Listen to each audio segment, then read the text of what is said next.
The room was dim, bathed in a soft, almost ethereal glow that seemed to come from nowhere and everywhere at once. Shadows danced gently on the walls, creating an atmosphere that was both comforting and mysterious. Sunbeams, thick with dust motes, slanted through heavy curtains. The light seemed to move in slow motion, each particle of dust suspended in a timeless ballet, adding to the room's sense of stillness. A fire crackled in the hearth, casting flickering shadows on the worn furniture. The flames danced and flickered, their light playing tricks on the eyes, making the room feel alive with stories untold. It felt like a place where time had little meaning, lost in the embrace of forgotten moments.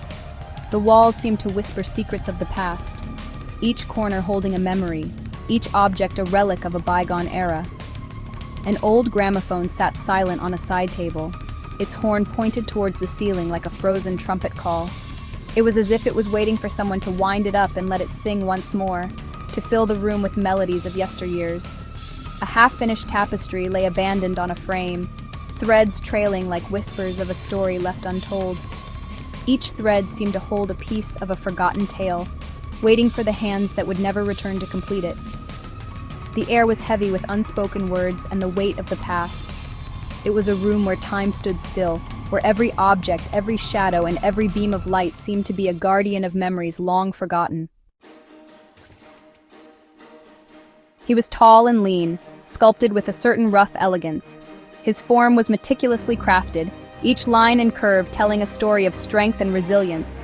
His eyes, though made of clay, seemed to hold a depth of emotion, a silent testament to the hands that shaped him.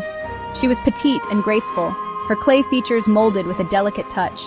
Every detail of her form was a masterpiece of gentle artistry, capturing the essence of grace and beauty. Her presence was a calming influence, a soft counterpoint to his rugged exterior. They were lovers, their story etched into the very fabric of their being. Together they formed a perfect balance, a harmonious blend of strength and grace. Their love was a dance of contrasts, a beautiful interplay of fire and water, passion and calm. They had been crafted together, their love story baked into their clay hearts. Each moment they shared was a testament to the artistry of their creation, a celebration of the hands that brought them to life. Their hearts, though made of clay, beat with a rhythm of love and unity. He was fire, passionate and impulsive. His spirit burned brightly, a flame that could not be easily extinguished. His energy was a driving force, pushing them forward, igniting their shared dreams and aspirations. She was water, calm and understanding. Her presence was soothing, a gentle stream that flowed around obstacles with grace and ease. She brought balance to his fiery nature, cooling his impulsive tendencies with her serene wisdom. Their differences, once a source of attraction, now threatened to pull them apart. The fire that once ignited their passion now risked burning them, while the water that once soothed now threatened to drown their love.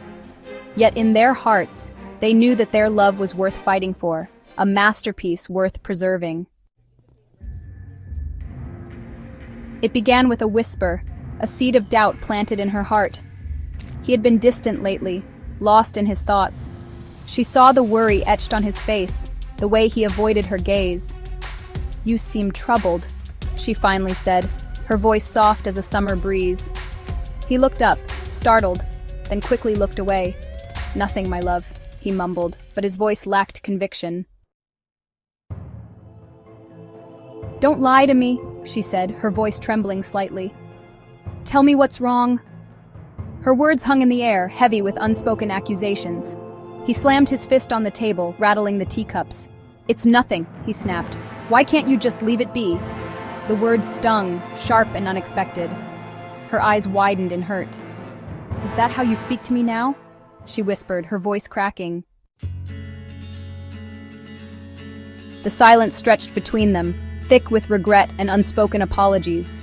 It was a silence that spoke volumes, a silence that carried the weight of their shared history, their mistakes, and their unspoken fears. Each second felt like an eternity, as if time itself had paused to witness this fragile moment. He reached for her, his touch hesitant. His hand trembled slightly, betraying the uncertainty that gnawed at his heart. Would she accept his gesture, or would she pull away, leaving him to grapple with his remorse alone? She flinched, then slowly turned to face him. Her eyes, once filled with warmth, now held a mixture of pain and confusion. She searched his face, looking for answers, for some sign that things could be different.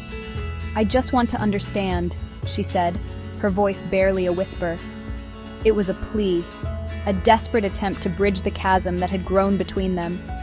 Her words hung in the air, fragile and delicate, like a single thread of hope. He looked into her eyes, his anger fading into shame.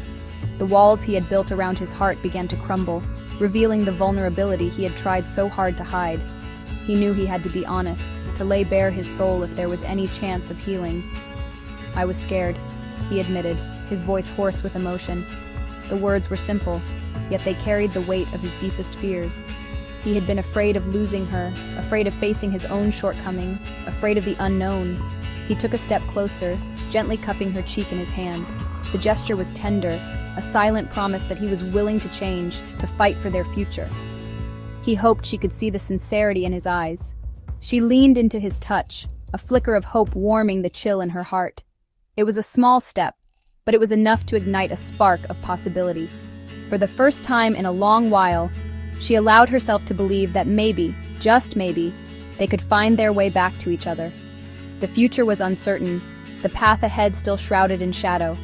They knew there would be challenges, obstacles that could test their resolve. But they also knew that they had taken the first step towards healing, towards rebuilding what had been broken. In that moment of shared vulnerability, a fragile hope took shape, a promise of rebuilding what had been broken. It was a hope that would require patience, understanding, and unwavering commitment.